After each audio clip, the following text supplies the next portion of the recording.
Okay, so you just sent that to my email, right? Just, Yep, I got it. yeah, Yep, I'm just gonna print it out real quick as well.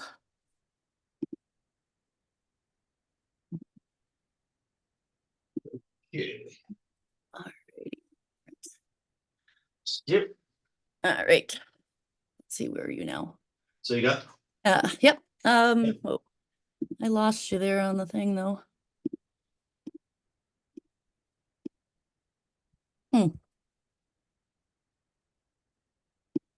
There we go. I tell you, John, I just don't know how to navigate these computers very well at all. All right. Okay, so now just bear with me while I run up to get my paperwork.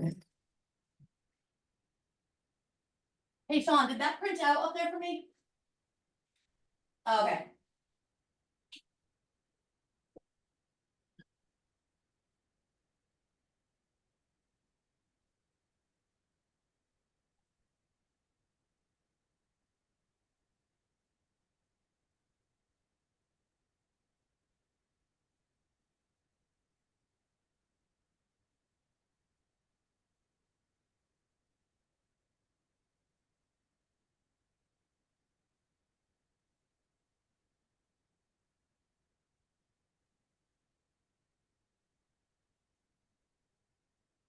No, it'll print. I just said the printer wasn't on, that's all. Alrighty. Oh. Okay, so printer wasn't on, so I'm just gonna print that again real quick. I'm sorry, John. no problem. All right. So.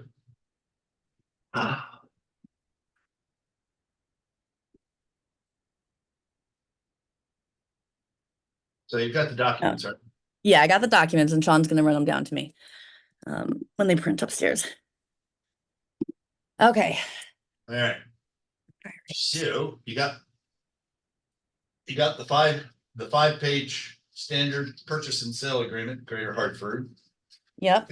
And then you've got the Wait, is that the one that we did on Monday? Or are you talking about the papers that you gave me today? The ones that I just gave you today.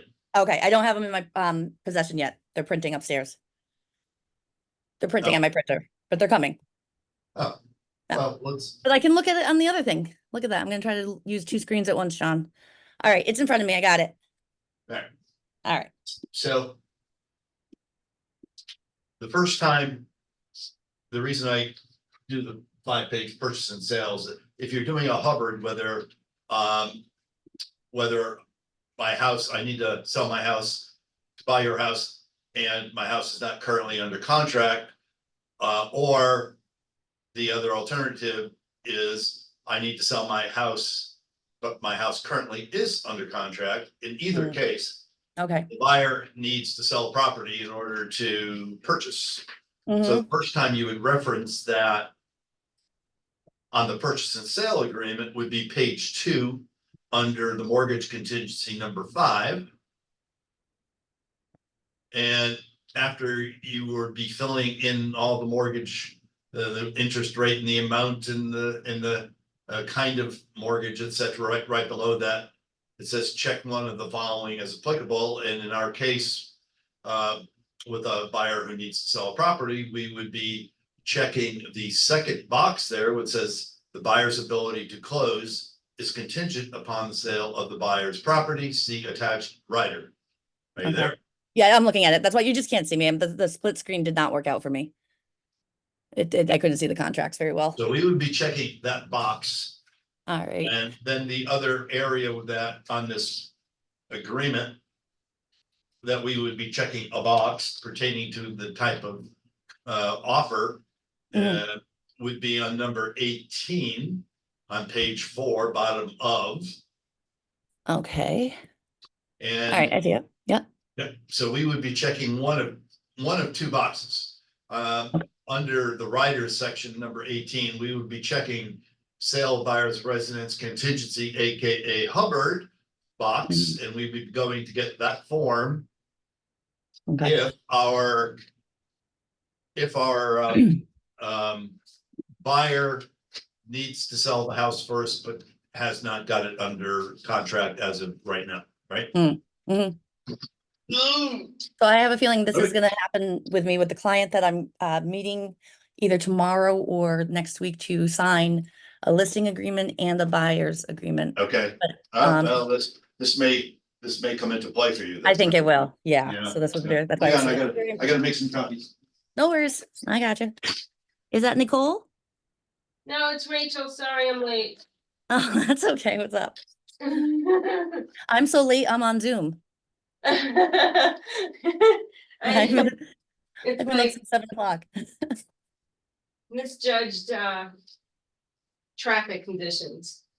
Yeah, see, I didn't misjudge traffic conditions by any means, but my car had to go into the shop this morning and it was very busy there. It took a lot longer than it was supposed to. Oh, yeah. So Yeah. I was stressing. I'm like, oh God. It's so Here I funny. It am. depends on what agent you talk to. Either realtors have realtor time and they're always late, or of course they have type A realtors where if you're 5 minutes early, you're late. Yeah. Yeah. Oh, exactly. I'm the And they're like, 50-50. and of course, nothing could go smoothly, right? Then I Why hit would it? construction, Yeah. right? Why would it? It's, it's not supposed to. Yeah. I feel you, definitely. And then when you are early, it's like you're early. You're Everything early. Yeah. Yes. Time management is definitely something that I need to work on now, which is so funny because in the past I was a personal trainer. And so I was always early because if I was on time, I was late. I had to be Right. there like at very least 15 minutes before my clients met with me to get everything set. And I never was late. And I started work at 5 o'clock in the morning, which meant I was in the gym at 4:30. Oh my And I did gosh. split schedule. I did that for so long, but I was also in my 20s. Um, but now I can't seem to get my shit together and be on time for things. So I put sticky notes all over my house. My kids think I'm crazy, and I tell them I'm crazy because of them. But they are the biggest problem for me, is they slow me down. So I literally took away our spare fun bedroom in the basement where the kids all come with their friends and turned it into my bunker of a office so that now I am separated from them so they can't come bother. Good for you. I know Yeah. that's one thing I have to do because like now I have paperwork all over the dining room Mhm. table and Oh, like, yeah. I feel you. I had binders on spaces the everywhere. floor. And I'm Yeah. like, somebody comes into my house, it's gonna be, I can't have it. I'm like, why am I in the living room and I'm stepping over binders? Rachel, I feel you. I feel it's ridiculous. Like I'm like creating cubbies and different like shelves of the house so I could put my work everywhere, and then I'm yelling at the kids because they're moving it. I'm like, this is but I have an office. I had an office space upstairs, and my I call him my boyfriend because we live like we're married, but we're not. So, but anyways, he works from home and his office space is like across from mine. And I can't be out in the open and exposed. And then everybody uses my desk as the dumping ground. So Yeah. it's like you're mixing in all your crap from school and then they're missing things for school. And I find it in my real estate stuff like a month later. I'm like, what the fuck is this? Like, no. So Yeah. yeah, Well, are you new to yeah, so I'm still learning. So this No, is me like the too. second week that I'm Oh, licensed. But I had congratulations. I went overboard with all the studying materials because I Oh, didn't did want to you? take my test 3 times, I was so scared because I've heard multiple times and from other states too, that Connecticut is one of the hardest tests to pass. So I was so bad freaking out because I'm not a good test taker. Yeah. Especially if I'm not interested in the material. I love real estate, but I don't care about conveyances. Well, I do, but about not conveyances, but like the bounds things. Like we don't need that, but you need to know it. Alrighty, Huh? What'd you say? you two have said a proper hello to each other. We have, yes. I invited Rachel, come to like the events and stuff like that. That they're fun and everybody is super sweet and helpful. I love Keller. Oh, good, I will. Well, you're Yeah. super sweet, so yeah. And I've had experience with Keller Williams in the state of Florida long before I was in real estate, and it was always very pleasant. You could tell the difference between the because I had a project management company. You could tell the difference in the agents. Oh, and I already christened John's office with coffee, so we're good. Wait. Where now let's double, have you looked at these contract forms at all yet? What you're looking at, the first 5 pages is the purchase and sale agreement that you would, if you were writing an offer for a Okay. buyer. This is the 5-page document that would be the document you would be using. Cool. Today's class has to do with somebody has to sell a house in order to buy a house. Right. And there's a couple ways of going about that. And we're gonna talk about both, and there's paperwork that corresponds to both.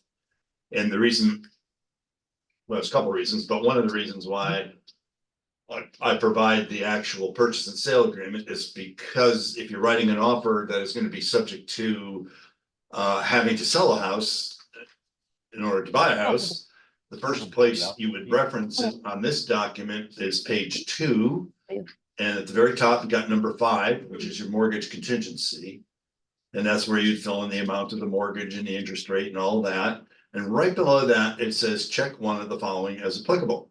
And in our case, it says buyers is the second box. Buyer's ability to close is contingent upon the sale of the buyer's property. Mhm. See attached rider. Are you there? Yep, I have ability to. So when you're writing an offer that is going to be subject to the buyer needing to sell a property, you would check that box. And then if you go to this purchase and sale agreement, you go to page 4, at the very bottom of page 4, under number 18, which is called the writers. I don't see these And pages we're gonna numbered on here, John. discuss and review both of these. You would be checking either one or the other of sale of buyer's residence contingency, aka Hubbard. Now, that's the document that is, I need to sell a house in order to buy your house. But my house isn't even under contract yet. It may or may not be on the market right now, but it's not under contract. The second one right after that is sale of the buyer's residence contingency under contract. So I still need to buy my house, but it currently is under contract. And that's a different form and that's a different conversation. Okay. So What you would page are you check on? I'm either sorry. one of those, whichever one is applicable. Say what? I'm sorry, what page are you on? Is this the number 4 or did we move on I'm to I'm just reviewing. what we I'm went on the over? bottom of page 4. Okay, these pages are not numbered. That's okay, I'll figure it out. Well, I got it. yeah, Yeah, don't worry about it. yeah, It's my you problem. probably just because it's a rotten copy, that's it. Probably.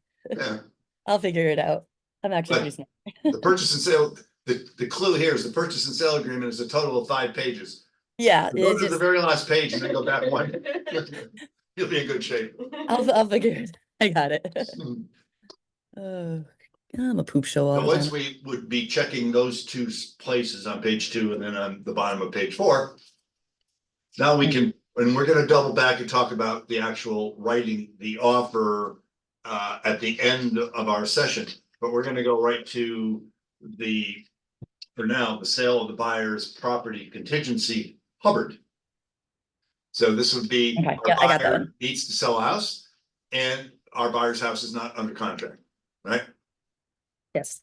So we're gonna be submitting an offer with this rider attached to it. And so it says, Okay. this contract is contingent upon the buyer contracting for the sale of the buyer's property located at, so we are gonna identify the property. And satisfaction of all material contingencies contained in such contract, including any mortgage contingency. Buyer shall promptly notify seller of the satisfaction of all such material contingencies by signing and delivering to the seller the removal of sale of buyer's property contingency, Hubbard, form referenced below. It's at the very bottom of this page. And then the second page you have after we go through and review this Hubbard, the second page we will review is the removal page. But key in number 1, besides identifying the property that we're going to be selling, is it says, in order to remove the contingency, our buyer's property needs to be under contract and all material conditions have been satisfied. That means the buyer of our property, they have to have all the inspection issues satisfied, and they have to have a mortgage contingency, a mortgage commitment from a lender. Yeah, they have to have all their ducks in a row. Yeah, all the ducks in a Gotta row. be a done deal, And, right? you're right, and if you think about when somebody's trying to buy and somebody's dealing with contingencies on the buy side, what is the last contingency? Always, or 99% of the time, it's the mortgage commitment, right? That comes last, typically.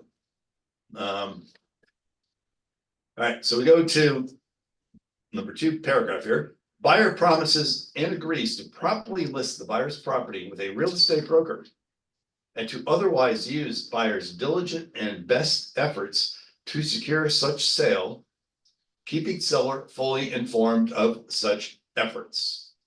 Now, when I do this, I will communicate as if I'm a buyer's agent, and then I'm going to communicate as if I'm a listing agent.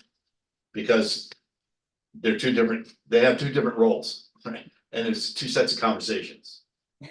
So number 2 seems kind of innocuous, but as a listing agent here, I'd be going, okay, buyers committing to listing their property with a real estate broker. However, I want to know, are you going to be listing the property, Rachel? Tammy, are you going to be listing the property, or are they maybe going to use some discount broker who's an Oh. entry only, right? They're brokers. Wait, I'm entry only, aren't I? I'm an entry level. I need to be, as a listing agent, I need to accumulate all the right information so I can have the appropriate conversation with my seller. That makes Now, sense. so we don't want to take for granted, because this has happened. We don't want to take for granted that because you're submitting their offer, that you're also going to be listing their property. They could be somebody else. So Yeah. I want information. I want to clarify that.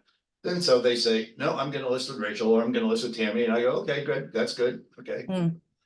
And then what I'm also going to want to know is, well, what price would you be listing the property at, and when will you be listing it? Or maybe it's already on the market and I can, look it up. But as an agent representing the seller, I want to know that information. Because why would I want to know that information? Because if we're going to entertain the idea of a Hubbard, I know that you got to sell your house to buy mine. If you overprice your property by $100,000, why are we even bother talking? Mm. I know why would I suggest my seller get involved with your buyer if your buyer's not serious? Yeah. Or in case maybe they're serious but not motivated. Because the conversation flip. The conversation I'm having if I'm representing the buyer is, if we're going to go through the mechanics of doing a Hubbard contingency offer, you have to be able to demonstrate that you're going to be putting your house on the market at a really good market value price. Because that listing agent is going to want to know that, and they're going to do their own CMA. So, they have a job to do for their seller, and they have to advise their seller. And, if your house is worth 200,000 and you're going to put it on the market at 300,000, I've got to be able to share that information with my seller, right? And you need to have the right conversation with the buyer to start moving forward with this process, so that they kind of understand the importance of putting their best foot forward with the seller. Does this make sense? Yeah. And we haven't even gotten to paragraph 3 yet. You do a good job of explaining this. Okay. All right. If the contingencies set forth above are not satisfied by, you got to put a date in here, the contingency date, That seems of the essence, then this contract shall terminate. So that contingency date would be the combination of our property going under deposit and then satisfying all the contingencies, including mortgage. How many days would you guess would be appropriate in this market, as far as 2 things? We're going to get our house under deposit. We're going on the market.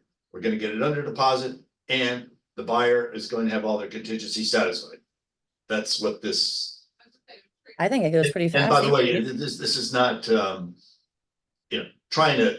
You're not trying to stump anybody. Be clairvoyant and to predict exactly the dates and time. That, what you're trying to do is come up with reasonable timeframes here that kind of makes some sense. Doesn't it go pretty quickly these days because there's so low inventory and there's so many buyers that, out of all of those offers, there's something that's going to go through, and it goes through very quickly lately. Right? I'm worried about my Canton woman. I already have driven past her property and everything, and we've talked, and she's very motivated. I will have no problem selling her home. I'm worried about finding her one. Yeah. And I don't know how fast I'll be able to find her, because she's very, she's a client that has her needs. Mm-hmm. So, what do you suggest in that situation? Because that seems like a lot of pressure, of like, oh my God. the suggestion is going to be different depending on each marketplace. You know, we are now in a strong sellers marketplace. So Yeah. that's gonna dictate different considerations than if we were in a buyer's marketplace where there was lots of inventory and not enough buyers. So in this environment, the way today that we're living, you know, we could probably say, if we put our buyer's house, who's not the seller, if we put their house on the market today, and we put it on at a fair market value price, realistically, how soon do you think it might be under contract? It'll go under contract pretty quickly within like a day or Probably two. a week or less, right? I've done open houses that have gotten canceled for their second open house because they went under contract and it was just their first time showing a property. That's happened pretty consistently, actually. So my suggestion here, based on this market, we might give this like contingency period 60 days. And we actually put a date in there that corresponds to 60 days from now. Right? It could be, I would say, no more than 75 days. But the lesser the days here, the more attractive it would be to the seller. The longer the days, of course, with the Hubbard, keep in mind, the seller does have the right to keep their house active on the market to secure a second buyer. They have the right to kick us to the curb, quite frankly, right? I saw that in there. Until we were able to remove the contingency. So when we're presenting our offer, we're number one, we have to present a really strong offer because we have to catch their interest. It's like seller, we have to like, Mr. Seller, this is look at the price terms and conditions of our offer. This is why you would want to talk to us and give us an opportunity to have time to sell our house, right? So we got to be strong with our offer. We have to be very realistic about the price we're going to list our property at. And I would say in the contingency date here, because I'm going to say, yeah, the likelihood is if we price it right in this market right now, it's going to sell within a few days, a week, but we're going to give a little bit of a cushion of time here. So maybe because the buyer's going to come along, and if the buyer's doing financing, they're probably going to need at least 30 days. Yeah. From the time they make their mortgage application to get that mortgage commitment. So if I give it 60 days, I'm giving it, I think, plenty in this market, plenty of wiggle room. Yeah, that makes sense. So that would be my suggestion. Could you narrow it down even less? You could. But just as you know, as a sort of a kind of a guideline, if you will, to go by. Does this make sense? Yes. So I have to tell you, I still get worried about advising, not telling clients on what to offer. And then I've never. Hey, Kenny, try yeah. to talk a little slower because we're in this conference room and the speaker unit that your voice is coming through, quite frankly, it ain't very good. So That's probably best for you guys. No, I'd rather hear your voice. I'm with you too about pricing.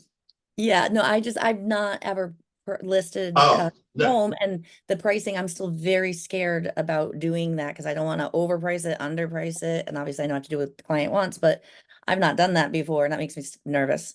Yeah, this is a very, very difficult market to actually price something. The good news is you put a price on it and the marketplace is just going to control it. Yeah, I figured as much. You know, I mean, how we're still seeing these offers come in at $50,000, $60,000, $70,000, $80,000 over the list price. Well, you know, the crystal ball, you're not going to be creating a list price that's $80,000 above the actual sale price based on the number of offers that you've received, multiple offers, and everybody bidding against each other. So it's like you pick what seems to be a reasonable price based on recent comps, and then you just let it rock and roll.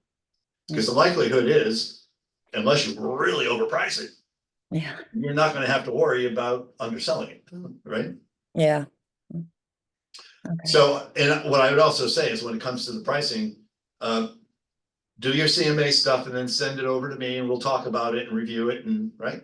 Yeah, yep, no, you're gonna be my man, John. Absolutely. All right. Now, is the property in Simsbury? It's in Canton. It literally, this is working out well. I love to manifest things. I want to be in that area. But her property, like I said, is in Canton. She's willing to stay in Canton. But she's looking Avon, Simsbury, Farmington. Yeah, Yeah, and her house is beautiful. I did a drive by the other day because we haven't met yet, just for what street is it on? Cherry Brook Road. So the only thing Oh, that it's I right don't on know Cherry about Brook? it, No. yeah, it's a double liner, Park but Hempstead area or closer to Canton? closer to Canton. 44? Route 44 in Canton. Yeah, okay. It's 3.5 acres with a pond on the property, and it's so far set back that you'll be able to Uh-huh. child before that gets to the car or to the road. Got it. And I got worried because she is older and her husband's older, and she was talking about how she does all the maintenance of the house, and I was like, oh God, what am I getting myself into as far as the property goes? It's gorgeous. Yeah. It's Good. gorgeous. So then I wonder though, I might have problems. She's going from this beautiful property to downsizing, and she does all this work and she likes it. Is she gonna like downsizing to a condo? Well, No, she's not gonna garden. She's not gonna have a she shed. So when I meet with her, I have to really talk about what's really important to her so I can really like, find a good place for her. well, Try. different strokes and makes the world go around that we Yeah. don't all think and feel and want No. to say things, right? No, and then she's getting older, so maybe I'm wrong, Yeah. and maybe it's just me putting that on her, which I know I won't do when I meet her. But yeah. I did the maintenance on my house and then I went down to a townhouse. I Mhm. don't miss the maintenance. Okay, yeah. Well, she I has, don't miss it. at all. A convert. yeah. Well, she takes care of her husband. He doesn't have a nurse, and she emails me every day and tells me how she's gonna like suffocate him with his feeding tube. I'm like, oh my God, I don't know if these are real or like, but you make me laugh, honey. All right, let's move on. All right. All right, so we good on the contingency date thing? Yes. All right. Yes. Next, seller may continue to show the property and shall notify the buyer in writing if the seller receives a subsequent written offer to purchase the property which is acceptable to the seller, but which, we have to check a box here, which may or may not contain a sale of buyer's residence contingency rider or clause. So you're representing the buyer, you're always going to want to check the may not box. Because you're representing the buyer, and that would, if the may not box is acceptable to all parties, in this case, acceptable to the seller, that means the seller wouldn't be in a position to choose a second buyer that also has a home to sell. Right? And so it sort of,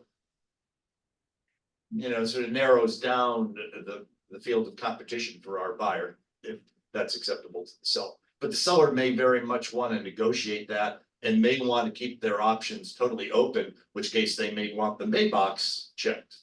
So that could be, and would in that case be a negotiation between the buyer and the seller.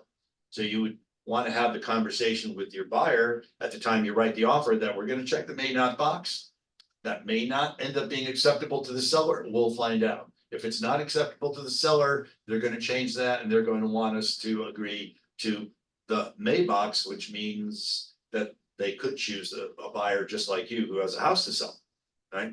So set the expectation for your buyer that may or may not be an acceptable point of negotiation, right? But we're checking the may not box.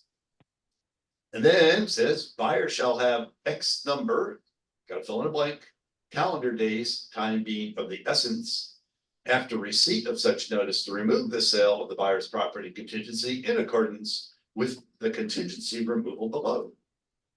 If buyer does not remove the sale of the buyer's property contingency within said period, then this contract shall terminate.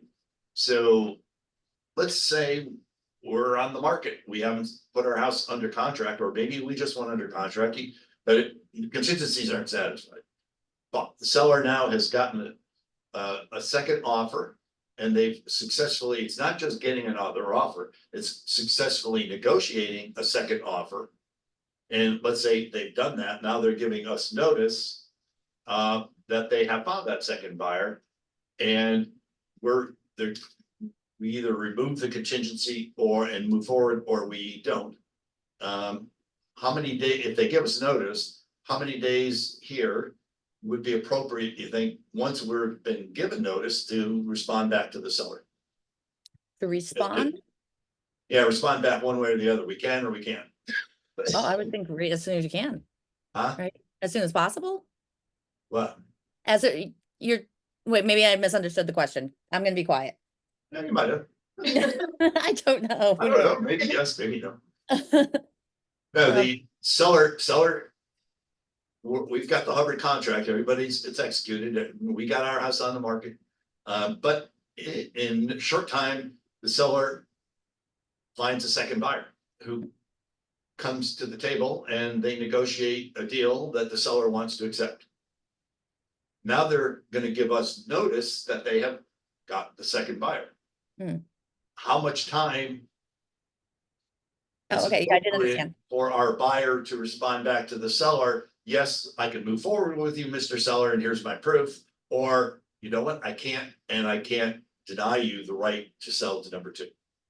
I would want to let the other agent know as soon as possible and give them 24 hours to produce their proof that they are moving forward. Right? Can't hear you.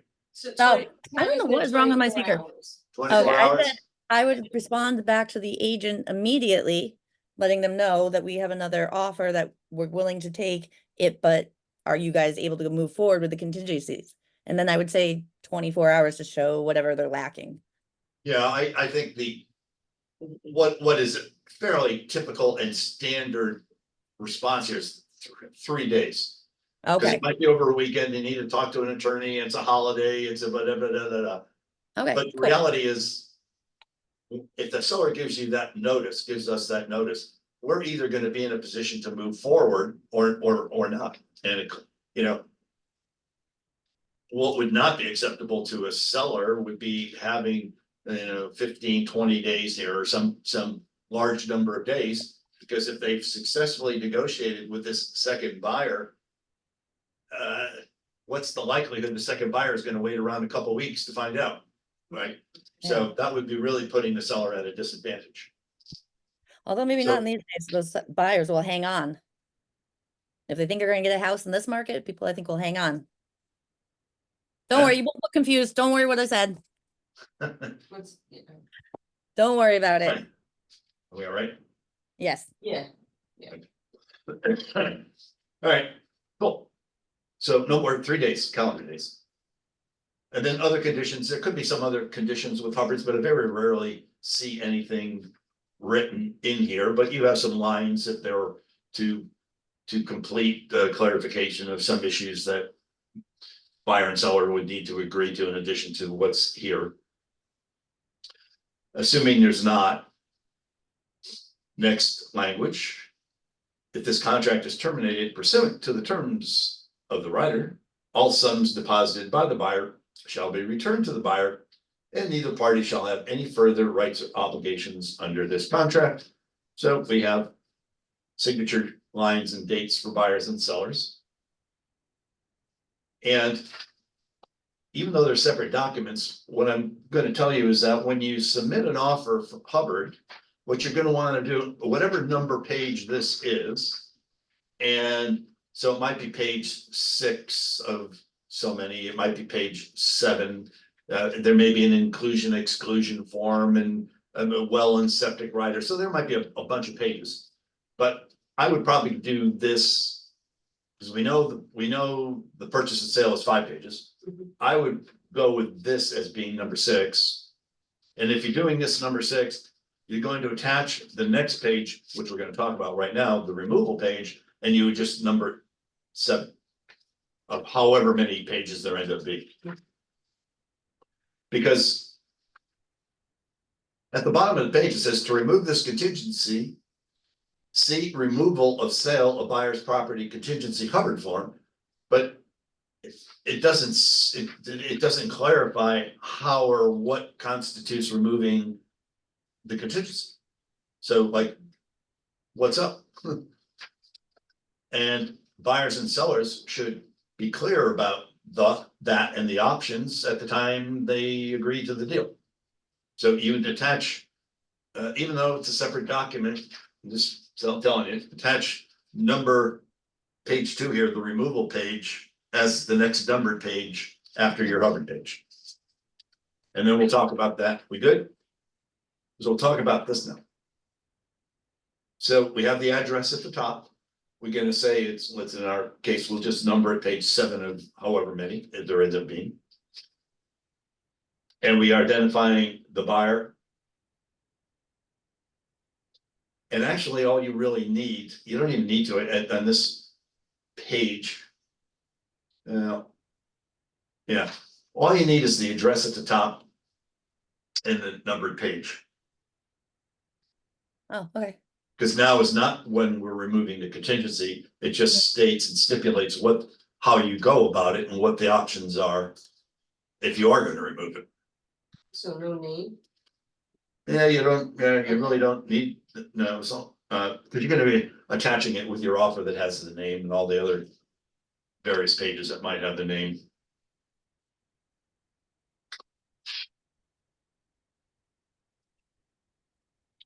So when we ultimately go to use this form, we would obviously write everybody's name in and so forth and so on.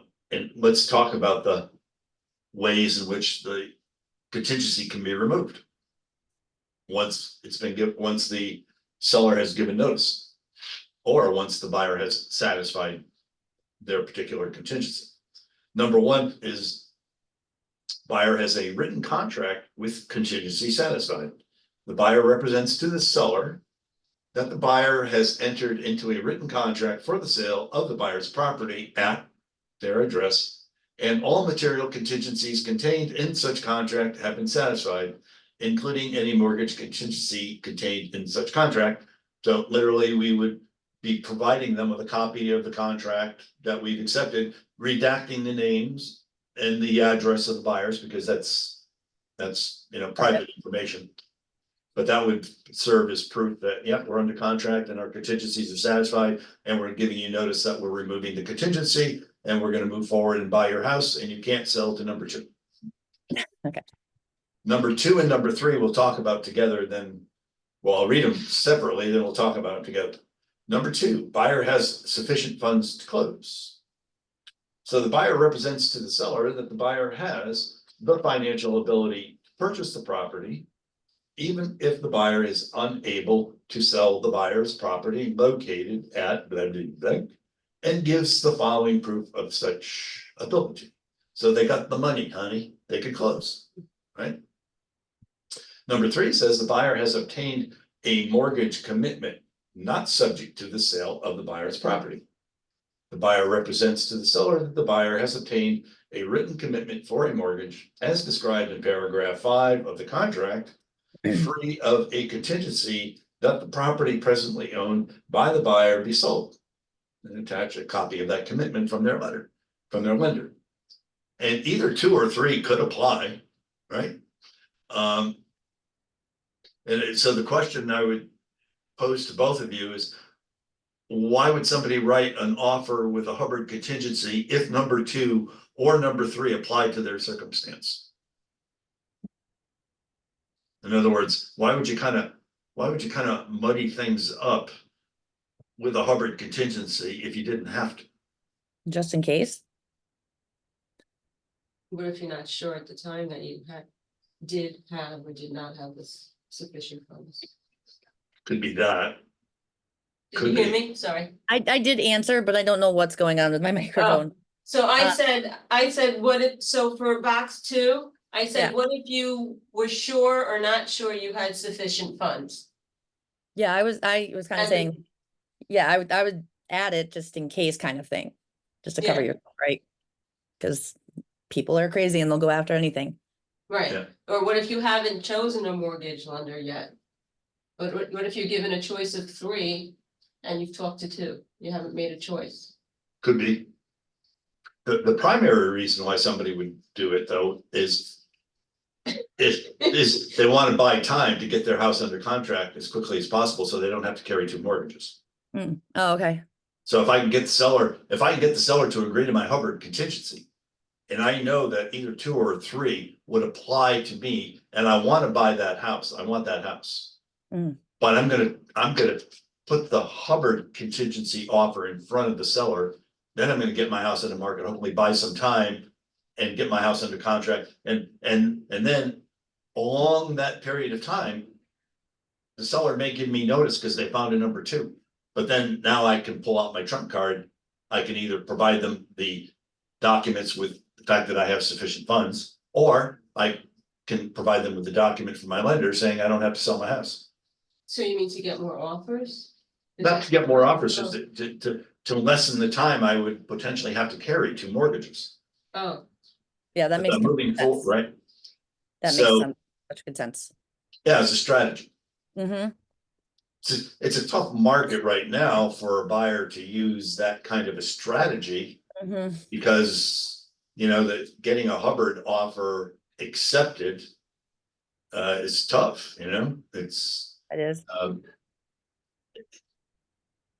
maybe not as difficult if you've got a house that's been on the market for some period of time, but if it's a brand new listing. mhm.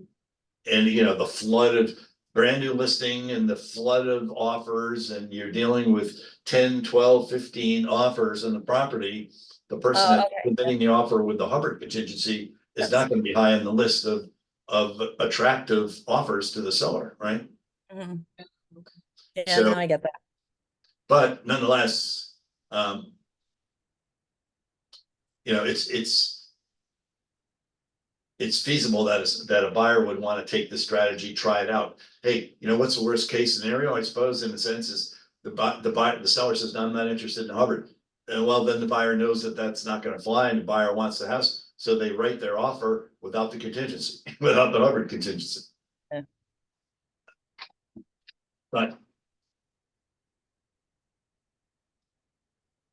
I would say probably closer to 95% of the time, number one applies. They gotta get the house under contract and closed because they got equity in it. And they need that equity to move forward with number two, with their new house. That applies to most people. But 2 and 3 could be tricky. We good? Yes, sir. Number 4. Buyer and seller have agreed to substitute the sale of the buyer's property contingency under contract form.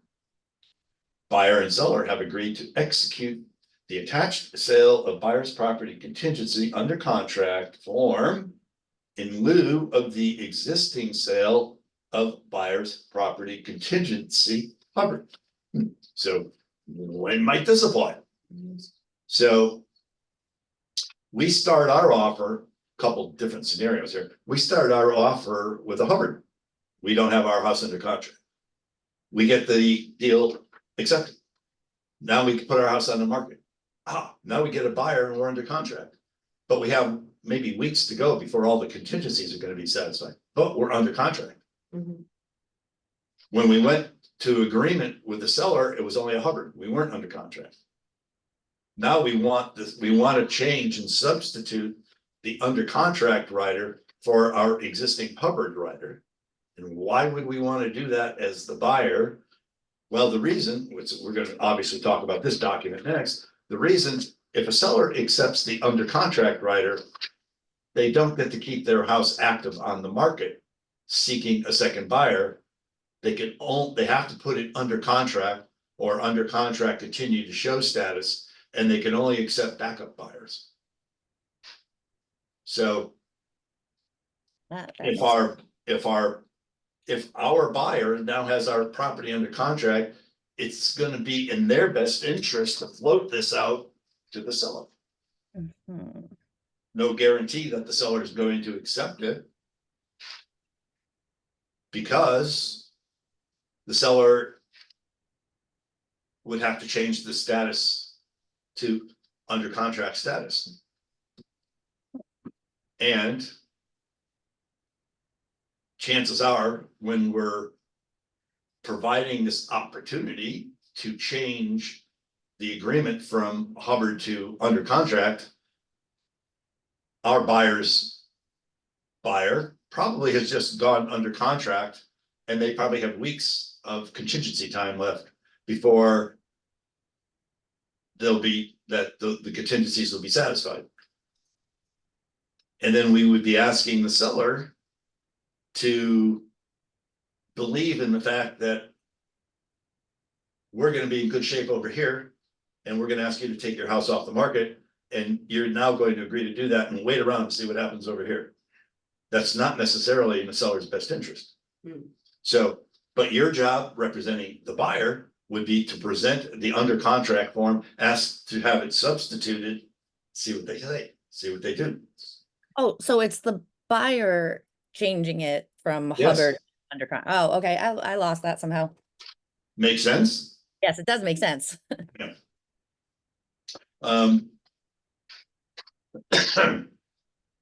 All I say with number 4 is the seller isn't obligated to do that, Gotcha, okay.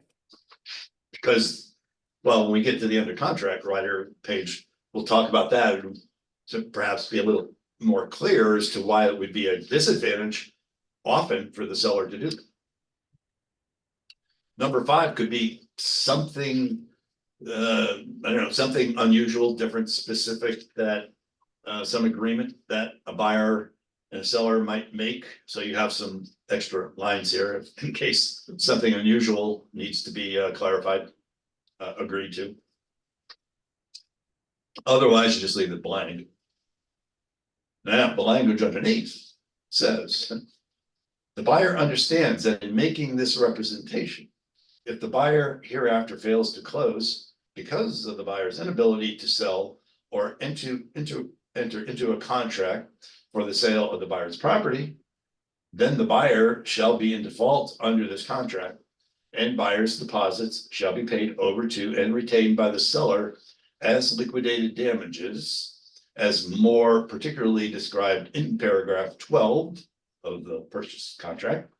Note that if item 4 above has been checked, the terms and conditions contained in the sale of buyer's property contingency under contract shall control. So before we get to the under contract, what this says is, if you check box number 1, you check box number 2, and you check box number 3, and you're not able to close, you're going to be forfeiting your deposits. Okay. That's not necessarily the case if box number 4 is checked. Because, So if you lose your escrow deposit. yeah, Okay.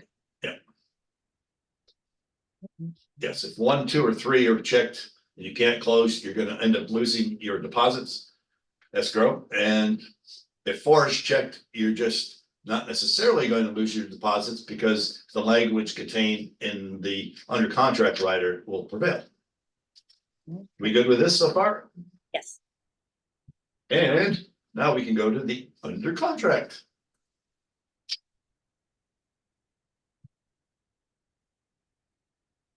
Real estate purchase contract.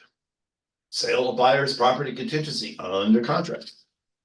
Buyer represents that the buyer has entered into a contract dated to sell their property located at, with a contract closing date of.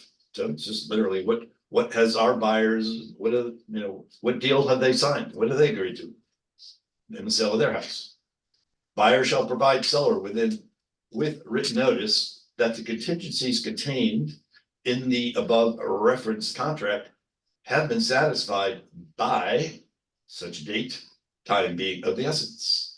If such contingencies have not been satisfied on or before such date, then the buyer may terminate the contract by providing seller and broker with written notice of buyer's election to so terminate. So the contingency date on line 2 up there, literally, what did we agree to with our buyers? And maybe just as an example, we just went under contract, they're gonna have to get a mortgage. It's gonna be 30 days. So we would correspond what our buyer and what our buyer has agreed to, and just carry that through to this under contract writer. So all I can say is the greater the number of days here, the less attractive it is to the seller, right? Thinking that if they accept this, they're taking their house, they can't keep it active under a Hubbard condition, they get to only change the status to under contract or under contract continue to show.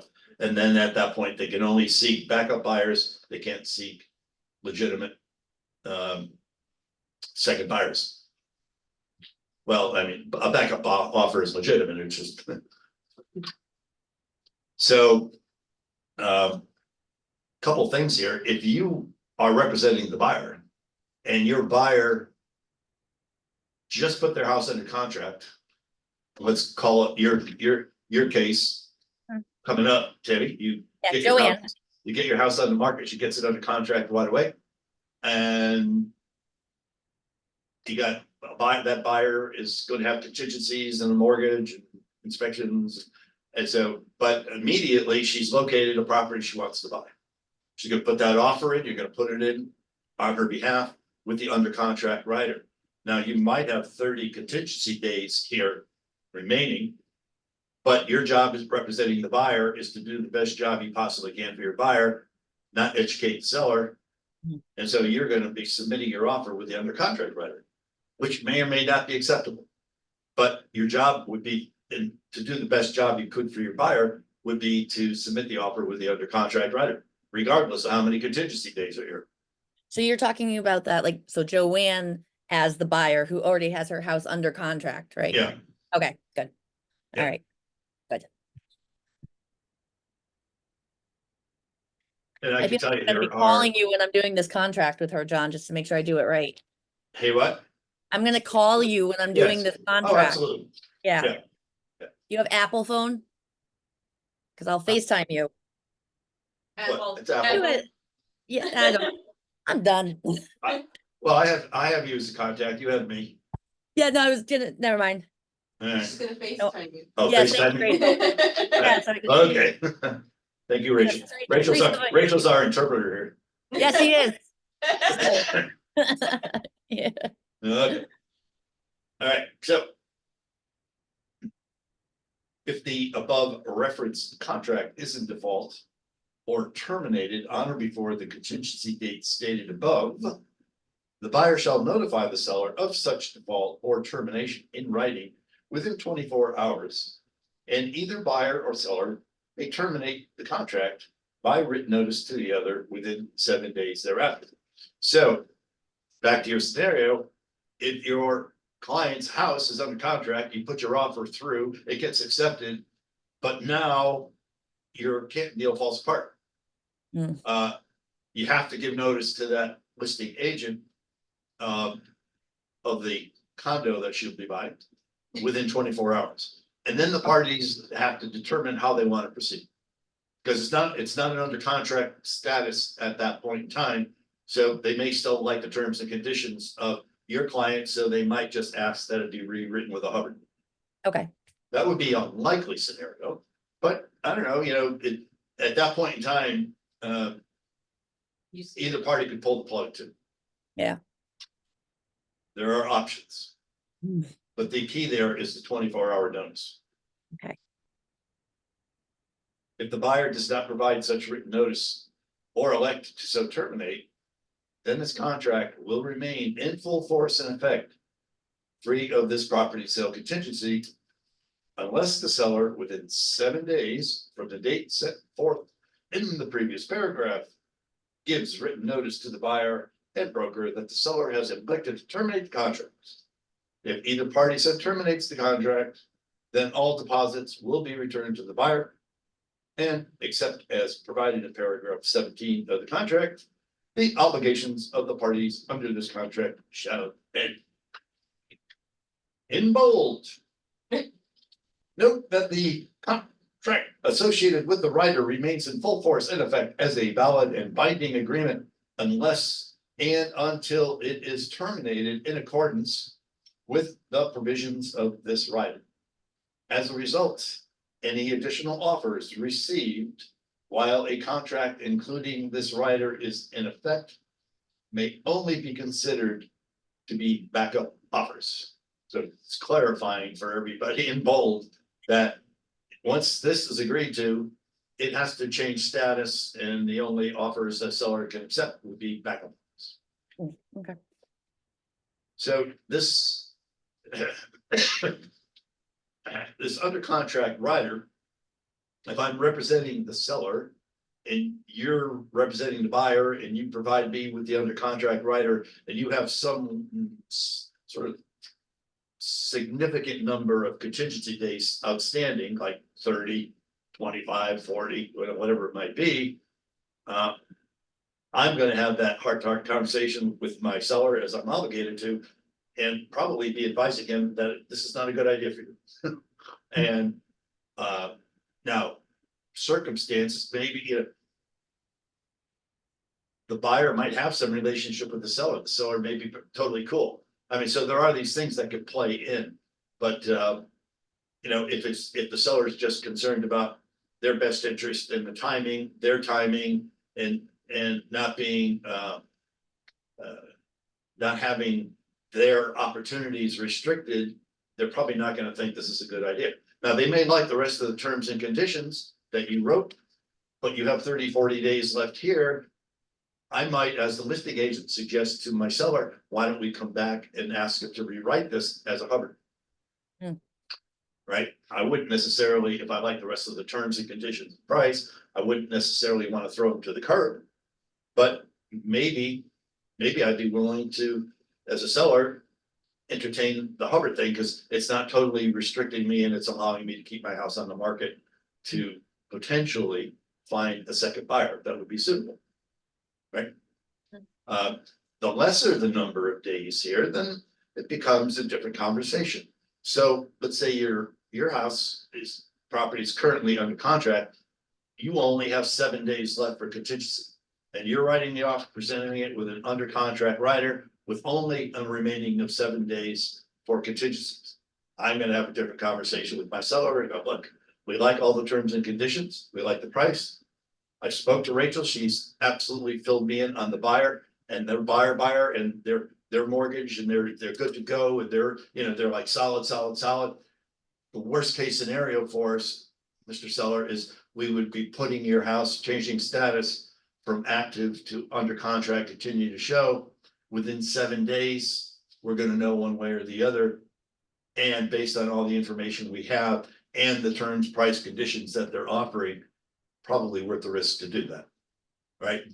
So the number of contingency days would have a great impact as to, in all likelihood, as to whether this would be acceptable to a seller or not. And I can tell you that the population, our agent population, when it comes to Hubbards and under contract writers, there are so many people that are totally clueless. They don't know.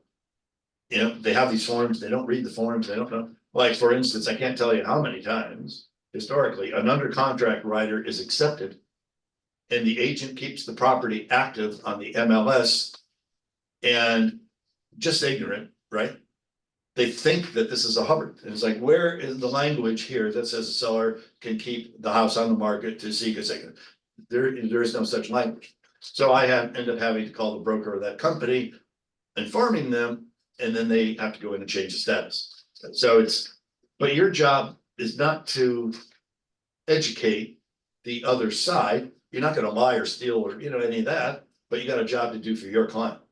And depending on who your client is, buyer or seller, you got to make sure you're having the right conversations. That's a silly question. Yeah, So my question, I said, because I'm new, so I have a silly question. she's That's new right. too. Yeah, I'm new too. Oh, okay. I ask silly questions all the time, Rachel. Too. I've already asked like 5 in this whole thing.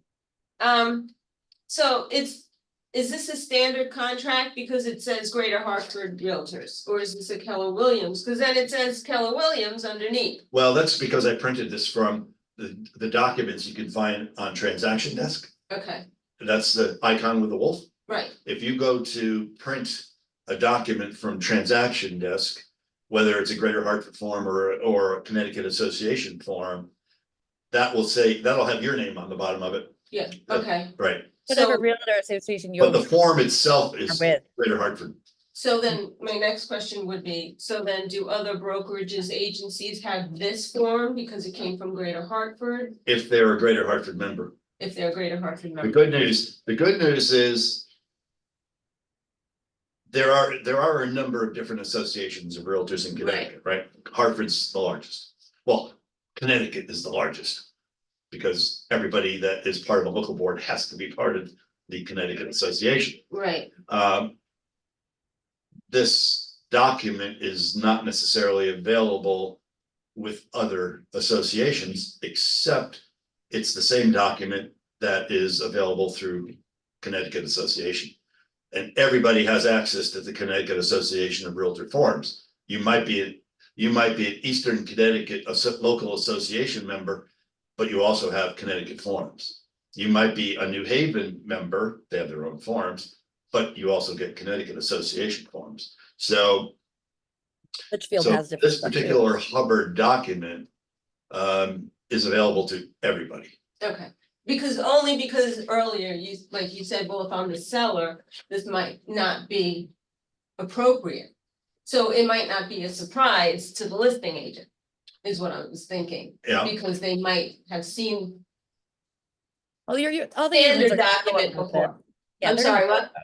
They'll know about it. It just depends on which form you get, depending on your Right, and I'm You know what I just mean? saying it might not be, the form itself might not be a surprise, that's Yeah. all. Yeah, and the thing also with us in Connecticut,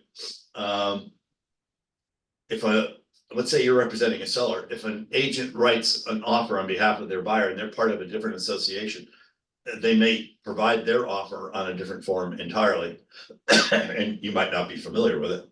All done. MLS has their own purchase form as well. Yeah. I don't like that one either. I mean, Hartford is definitely the best. You go to Fairfield County, they deal with the binder system, it's different. Right. Yeah, So the thing is, if you're getting, you're gonna use these forms. Right. And if you're on the buy side, if you're on the list side, you don't know what forms you're gonna get till you get them. And you can't require that an agent representing a buyer provide their buyer's offer on a particular form. You can suggest the seller would prefer, Right, yeah, but I've seen that. you can't force them or require them to provide the document on the form that you wanted on. okay, so question. Yeah. Do we have copies of the other forms so we can? You want to take this class, Rachel, called DocuSign. And Yeah, I haven't taken it yet. yeah, Yeah. I'll be in these Well- classes with you. I've taken them. I'm just gonna keep taking classes over because I need to get it ingrained. But you can get these on online too. Yeah, But her question was about the other associations Yeah. that you don't have membership. Oh, with. sorry, never mind. yeah, I'll be quiet again. No, you're not, I mean, that's gonna be, for you guys, it's like, it's not gonna happen often enough that you're gonna wanna study them. Oh, It's like, okay. when you get the offer, then you call me and we talk about it. okay, gotcha. Yeah. Okay, John sat down. And they're with me all, to I mean, write they're the all first very similar, they, the certain, certain components of these things Right. that are standard.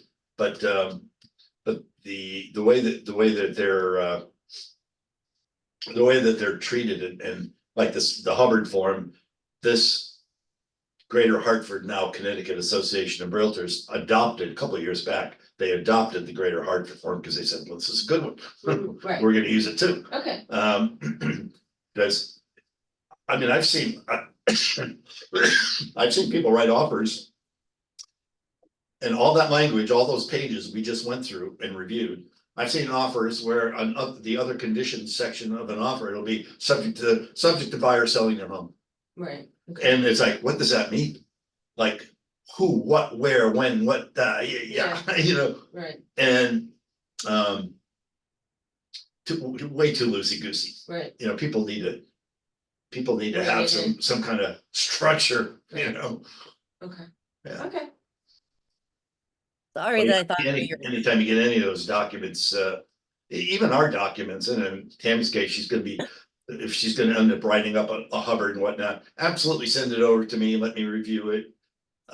This first several times you do transactions, whether they be listings or they be sales, you're gonna wanna do that, so I can just review, make sure that you've got everything down, prior to sending a document to another agent, right? Okay. Because if you if you show the face, I don't know what I'm doing, based on the way you write your offer, that's gonna put your buyer at a disadvantage, right? John sat down with me one-on-one and helped me write my first offer. One, because I didn't take the classes prior to, but John is wonderful and I highly suggest take the classes. Yes. Yeah. Well, she is, she's No. like a plug it in, yeah. Good. I'll be there with you too. Yeah, no, all good. Questions anymore? You good? I'm always gonna have questions, John, but I am good because I wasn't sure how to use this and now I feel better. But I'm Good, still gonna yeah. call you when I need to fill it in. I've had experienced people, and sometimes we'll come back and sort of sit through this 2 or 3 or 4 times. Yeah, I'm gonna be that person. Because when you're actually dealing with it live, real people, and there's possibilities of these nuances and whatnot. Mhm. Like the other thing I wanted to mention to you as we close out, the purchase do and have a sale question agreement too. itself, right? Hmm. When you're writing this, and you're gonna be writing it with either a Hubbard or an under contract. How do you deal with first and second deposits, and how do you deal with inspection period? And my suggestion and for you and your buyer would be to treat this as just a straight sale. So you're gonna have a first deposit with the acceptance, and you're gonna have a second deposit within, 10 days or whatever that might be. And you're gonna do your home inspections, within, if you're doing inspections, within the normal, 10, 12, 14 days. Because what's you have to educate your buyer regarding this, because with a Hubbard, they could spend money doing inspections and never have a guarantee of buying the house, right? Because if they're gonna be doing their inspections and spending 500, 600, 700, however many inspections they're gonna do, and before we're able to satisfy the contingency and remove the Hubbard contingency, the seller finds that second buyer, gives us notice, we're not in a position to move forward. We have to allow them to sell to number 2. Well, we've spent $500, $600, $700 for inspections. They're not gonna get that money back. So that is part of the deal. If you want to move forward and you want to put that best foot forward with that seller, you have to be prepared to treat your offer as a straight up offer with normal contingencies. Because the buyer could say, hey, I don't want to take that risk. I don't want to lose $500, $600, $700. Let's make our offer contingent upon us doing home inspections within 10 days of our house going under contract. I mean, that they could ask you to write that. I don't think, and you could write that on their behalf. I just don't think it's in their best interest to play that sort of game.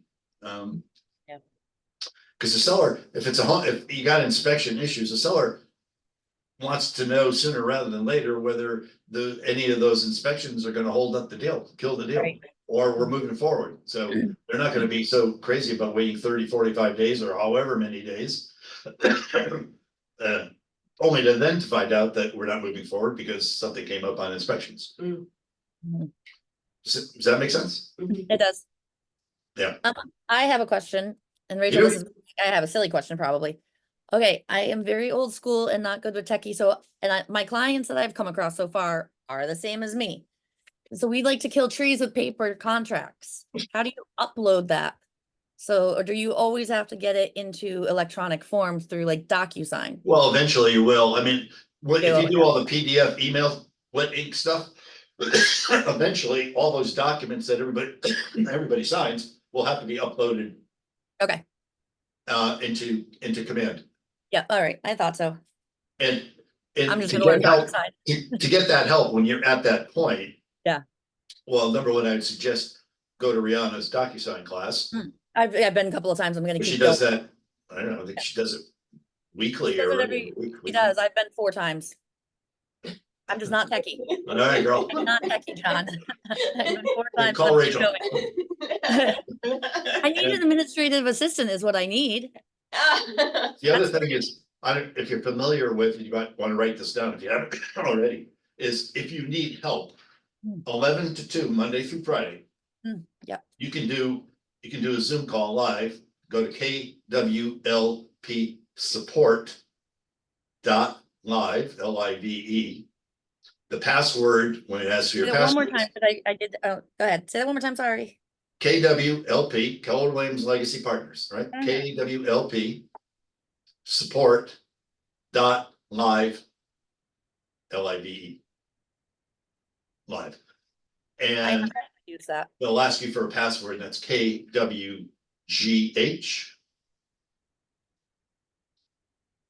And one of our beautiful staff people, Monday through Friday from 11 to 2 is alive and well and in person on that Zoom, so you can dial in and get whatever help you need. I have used that. All right. So I'm sorry, can you just go back? I couldn't write quick enough about acceptance. The third one was home inspection, but what, is that on the first offer you said? Well, I'm not sure where you're referencing the actual purchase and sale, the conversation we were just having about Yeah, the conversation we were a just. buyer putting forth their offer with a Hubbard or under contract, and then performing their whatever inspections they're going to choose to have, assuming they're having inspections. Mhm. They're going to check whatever boxes for whatever inspections, and they're going to have, there's a completion date. When will they have those inspections completed? And not only completed, but any reports where they've identified unsatisfactory conditions that they want the seller to address. I thought it was something about acceptance, second acceptance, and then that's why I couldn't write that. I'll figure it out. Acceptance, and then there was second something, and then. Are you talking about a backup offer? Yeah, I don't know. Are you, Yeah, I don't know. So having the seller take a backup offer, like, so they have buyer 1 and then they're allowed to continue to show their home, and then they have buyer 2, and then they have one offer from buyer 1 and one offer as a backup. Is that what you're asking? No. Okay. No, I don't think so. Okay. I'll figure it out. It'll come to me. A light bulb will come to me, and then I'll be like, Yes. oh, that's. Yeah, I know. Yeah. We all have those moments, Rachel. You're in the right industry. I don't have any more questions. You're good. Yeah, well, I'm gonna keep taking your classes over and over, so I fully, because I don't want to sound stupid in front of my clients. Well, I always like to see your smiling face, Debbie. oh, John, you are so sweet. John and I have the same birthday. Oh. Yeah. We are the same day. Yes. Excellent for you guys. Well, happy birthday, whatever that is. Right, yeah, February February 28th. 28th, we accept all kinds of gifts. Oh, there you go. We do, So yeah. you get to celebrate twice, right? Well, Either no, the we're not leap year babies. No, like twice. Well, you guys enjoy the rest of your weekend. I'm gonna sign off because I'm gonna head up to the Mansfield office to work with some other agents. It was nice meeting you. It was nice to meet you too. Absolutely. And I'll see you soon. Yeah. Right? Do you need me anymore, John? Or no? No? Yay. Huh? All right. See you guys later. Have a good one. It was nice to see you. Bye, Chip. If you join a team, do they operate the same way? No, well, the teams don't operate exactly the same way. Okay.